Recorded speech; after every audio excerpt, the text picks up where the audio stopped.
Bonjour, je suis Noël Mumba, je suis gabonais, marié avec plusieurs enfants.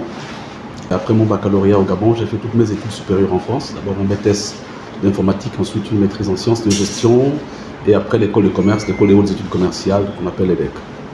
Ensuite, je suis rentré au Gabon, j'ai travaillé chez Total, embauché à Paris. Je suis rentré au Gabon comme cost-contrôleur. Ensuite, après Total, j'ai travaillé chez BICIG, la filiale de BNP Paribas. Ensuite, chez Perenco comme contrôleur financier. Ensuite, toujours dans le secteur pétrolier, chez Morel et Prom, chez Shell et aussi chez Baker Hughes, qui est une société américaine, et Halliburton aussi, qui est une société américaine en qualité de directeur financier. Et c'est à l'issue de ce poste, quand j'étais à Londres, qu'on m'a appelé pour rentrer au gouvernement en tant que ministre délégué aux finances et au budget. Ensuite, ministre délégué à l'économie et directeur général de la Société gabonaise de raffinage, la Sobara. Et après cette fonction, j'ai été ministre du pétrole et à la fin ministre du pétrole et des mines.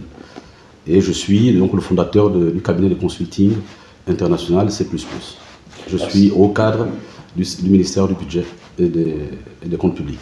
Une lecture positive puisque déjà le peuple gabonais s'est prononcé à plus de 90% pour cette constitution, cette nouvelle constitution, ce qui prouve à suffisance que l'écrasante majorité du peuple gabonais était d'accord que nous puissions passer à une nouvelle constitution, puisque l'ancienne constitution présentait beaucoup d'incongruités par rapport à nos traditions, par rapport à notre culture. Il était donc important que nous puissions passer à la nouvelle constitution et le président n'a fait qu'entériner la volonté exprimée par l'écrasante majorité de nos populations. C'est plutôt une bonne décision, même si effectivement en 2 semaines, je crains qu'on ne puisse pas arriver au bout, mais c'est une bonne décision parce que l'ancien fichier électoral présentait beaucoup d'incongruités là aussi, parce qu'il y avait encore il y a encore des personnes décédées qui figurent dans ce fichier électoral, dans cette base. Il y a les primo-votants qui ne sont pas pris en compte et qui doivent l'être, parce que tous les Gabonais doivent être participatifs. Et c'est d'ailleurs l'esprit du dialogue national inclusif, de faire en sorte que tous les Gabonais, de manière tout à fait inclusive, soient participatifs de l'activité et du rythme de l'activité politique de notre pays. Donc la révision de la liste est une opportunité pour que ceux qui s'étaient abstenus ou ceux qui jusqu'à présent n'avaient pas voté, les primo-votants, les décédés, qu'on puisse faire un toilettage de cette liste, que nous puissions avoir une base qui soit tout à fait saine. Il faut déjà dire que Paris ne s'est pas fait en un jour. Après, il faut voir le verre à moitié plein plutôt que de le voir à moitié vide. Aujourd'hui, sauf à être aveugle ou à faire preuve de cécité exacerbée pour ne pas reconnaître les avancées qui ont été initiées par le CTRI, par le gouvernement qui est mis en place depuis le 30 août 2023.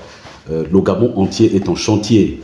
Quand on va dans les 9 provinces, les 9 provinces sont en chantier. Le président a alloué à chaque province une dotation de 7 milliards de francs CFA et on le voit de manière tout à fait tangible, les évolutions des chantiers. Dernièrement, on a vu le président inaugurer les Akaïers, le carrefour des Akaïers. On a vu beaucoup de chantiers au niveau de la démocratie avec la nouvelle cité. On a vu la cité Émeraude qui est en train d'évoluer.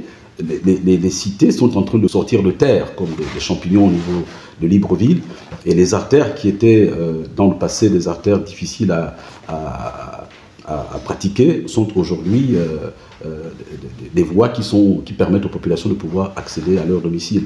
Et donc il y a des avancées. Naturellement, ces avancées ont besoin d'être soutenues et besoin d'être confortées. C'est tout l'intérêt de faire confiance au chef de l'État et faire en sorte que les équipes qui travaillent au niveau du CTRI puissent continuer l'action qu'ils ont entamée. Il faut dire que l'avenir du franc CFA, c'est la conséquence de la situation économique et la situation monétaire de notre pays, de nos pays, du moins les 6 États de la CEMAC. Pourquoi? Parce que derrière, il y a ce qu'on appelle une réglementation d'échange qui a été mise en place pour permettre à ce que la zone CEMAC puisse avoir suffisamment des devises. Et comment on obtient ces devises? On obtient ces devises, c'est-à-dire les euros ou les dollars, en vendant, en exportant nos matières premières, sinon nos produits transformés. Et pour ce qui est du cas de notre région, nous exportons principalement des matières comme le bois, comme le pétrole, comme le manganèse, le fer, l'huile de palme, etc. Et c'est ce qui nous permet d'avoir des devises. Et ces devises nous permettent par la suite de racheter des produits pharmaceutiques, des produits alimentaires, des produits pétroliers, ce qui est curieux pour notre sous-région, parce que notre sous-région est une sous-région où la plupart des pays sont producteurs de pétrole. Donc l'idée derrière, pour conforter cette union monétaire au niveau de l'Afrique centrale, il faut renflouer les devises. Donc il y a deux approches qui ont été mises en place.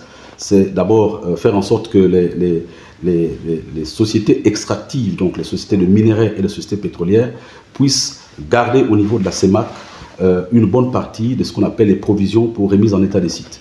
Et ce sont des montants importants qui permettent d'avoir, dans les comptes séquestres, qui nous permettent d'avoir des devises.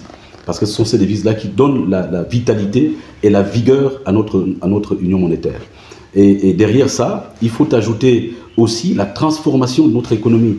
Tant qu'on va toujours produire des produits qui sont vendus en l'état comme le fer, je pense au fer de Belinga, je pense au fer de Milingui, je pense au manganèse. Le manganèse, il y a déjà eu une avancée avec la production du ferro-manganèse, donc une partie du manganèse est déjà transformée sur place en ferro-manganèse qui permet de le vendre à un meilleur coût. Et donc pour le fer, il faut faire la même opération, c'est-à-dire faire une première ou une deuxième transformation en alliage de fer qui sera plus rentable et qui aura plus de valeur ajoutée que de vendre le fer en l'état où il est.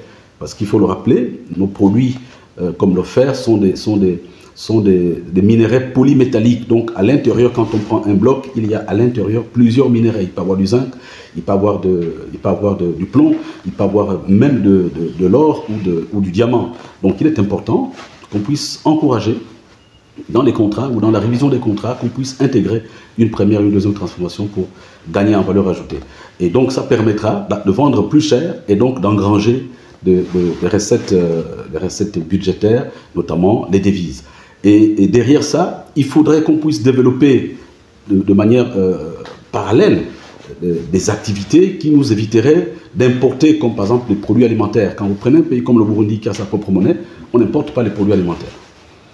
Donc même le fromage, les gens vont dire oui mais monsieur le ministre, mais il y a des Français ici qui veulent manger le fromage. Oui, dans ces pays-là, le fromage est produit en Ouganda ou au Burundi, il est produit in situ.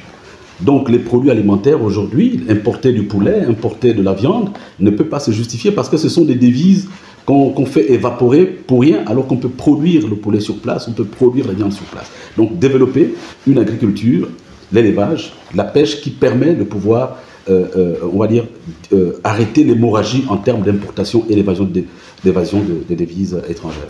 Donc ce sont ces solutions-là, ces doubles objectifs qu'il faut rechercher pour pouvoir avoir une stabilité au niveau de la zone CEMAC. Ça fait partie, je pense, de la politique de restauration des institutions, parce que derrière la restauration des institutions, il y a la restauration économique, il y a la restauration des institutions on va dire, au niveau du pays. Mais derrière la réappropriation, que ce soit dans le secteur pétrolier, on a vu avec le rachat d'Assala par le chef de l'État, qui en a fait, on va dire, une priorité. Et on a vu encore tout dernièrement avec le rachat d'un certain nombre d'actifs, notamment avec Afrijet, avec Sekagadis, et aujourd'hui, enfin, il n'y a pas très longtemps avec la SNBG, c'est plutôt une bonne chose parce qu'on se réapproprie des activités ou des actifs qui avaient été cédés parfois dans la précipitation par l'ancienne équipe, sinon par des moyens qui n'étaient pas forcément tout à fait orthodoxes. Et donc dans la restauration, il faut se réapproprier, reprendre ces actifs-là qui constituent des moyens de pouvoir asseoir notre souveraineté, que ce soit sur le plan énergétique, que ce soit sur le plan de nos ressources en matière première. La ville de Port-Gentil a reçu des fonds qui leur permettent aujourd'hui d'enclencher ce nombre de chantiers. Et moi-même, j'en ai fait le constat quand j'étais à Port-Gentil il n'y a pas très longtemps. Il y a des axes qui sont aujourd'hui mis en chantier. Et ce que nous attendons, ce que attendent les populations au niveau de Port-Gentil, c'est une accélération de la cadence par rapport à ces chantiers, que d'ici, on va dire d'ici les 6 prochains mois, Port-Gentil ne soit pas en retard ou en reste par rapport aux autres localités, mais bien plus, Port-Gentil, faut-il le rappeler, est la capitale économique de notre pays. Et donc, on a besoin de densifier l'activité économique au niveau de Port-Gentil et donc donner encore plus de relief, par exemple, au port de Port-Gentil, avec le projet de mettre un port d'exploitation pour le manganèse qui partirait de Ndjolé pour Port-Gentil. C'est une opportunité qui permettra de développer Port-Gentil, mais également densifier au niveau des sociétés pétrolières. On a vu la construction, la mise en place de la construction du siège de Gabon Oil Company. C'est une bonne chose, ça permettra de donner une certaine vitalité à la ville, mais à côté de ça, Port-Gentil souffre du chômage parce que les entreprises pétrolières, les anciens majors pétroliers comme Total, comme Perenco, etc., ne vont plus forcément avoir une cadence d'embauche assez importante. Donc il est important qu'on puisse encourager, notamment dans le cadre du local content, l'appropriation par les Gabonais des permis matures, des permis majeurs, pour pouvoir relancer l'activité économique et éviter le déclin au niveau de la production pétrolière. Parce que, qu'on ne le veuille pas, malgré tout l'intérêt qu'on accorde au changement climatique, le pétrole a encore de beaux jours devant lui, et il est important que Port-Gentil, qui est l'une des villes pétrolières du Gabon, parce que ce n'est pas la seule, a besoin qu'on puisse encourager par la mise en place, je pense avec la BCEG, d'une nouvelle banque d'investissement pour les PME, qu'on puisse soutenir l'activité des PME dans le cadre du local content pour permettre aux Gabonais de pouvoir s'approprier les permis matures et donc de ralentir le déclin sur le plan de la production pétrolière. Et donc générer des emplois par cette activité, générer des emplois par l'activité portuaire, générer des emplois par l'activité de la pêche et bien d'autres activités. Je pense que Port-Gentil a besoin d'un nouveau souffle et l'arrivée du CTRI nous permet d'avoir un espoir dans ce sens. Du discours du 31 décembre du chef de l'État, j'ai retenu d'abord le bilan qui a été fait de son magistère depuis que le CTRI a pris les rênes du pays. Il a fait un bilan qui, comme je le rappelais tout à l'heure, on doit voir les choses, le verre à moitié plein. Moi, je me satisfais, même si effectivement, comme je rappelais, Paris ne s'est pas fait en un jour. Et donc, les populations en veulent, et c'est d'ailleurs le rappel qu'a fait le chef de l'État lors du Conseil des ministres le dimanche dernier pour dire qu'il faut que les membres du gouvernement, les membres du CTRI puissent continuer à travailler d'arrache-pied pour que les chantiers qui ont été entamés puissent aller de l'avant. Ça, c'est déjà le bilan. Ensuite, il a évoqué la nécessité de pouvoir respecter le calendrier qui a été défini lors de la prise de pouvoir par les autorités du CTRI. Donc, le respect du calendrier sur les 2 ans de transition. Il a rappelé que le calendrier sera respecté. Et le troisième motif de satisfaction, finalement, ce sont les grands chantiers qui pointent à l'horizon en 2025 avec la construction du port en eau profonde de Mayumba, la construction du chemin de fer Belinga-Boué-Mayumba. Ça va être des grands chantiers au niveau de notre pays et même dans l'hémisphère sud, parce que ces chantiers, il a rappelé qu'ils vont générer 163 000 emplois. Effectivement, les chantiers, que ce soit les chantiers de construction de chemin de fer, comme les chantiers de la construction du port en eau profonde, ce sont des chantiers qui vont générer des emplois directs, mais aussi des emplois indirects importants. Souvenez-vous qu'à la construction d'Eurotrag, Eurotrag était le chantier le plus important de l'hémisphère sud à cette époque. Et aujourd'hui, le chantier de construction du chemin de fer Belinga-Boué-Mayumba sera plus important que le chantier de Eurotrag. Et donc, c'est un grand chantier qui augure un espoir, que ce soit pour la jeunesse, comme pour aujourd'hui les Gabonais qui sont en attente d'un emploi.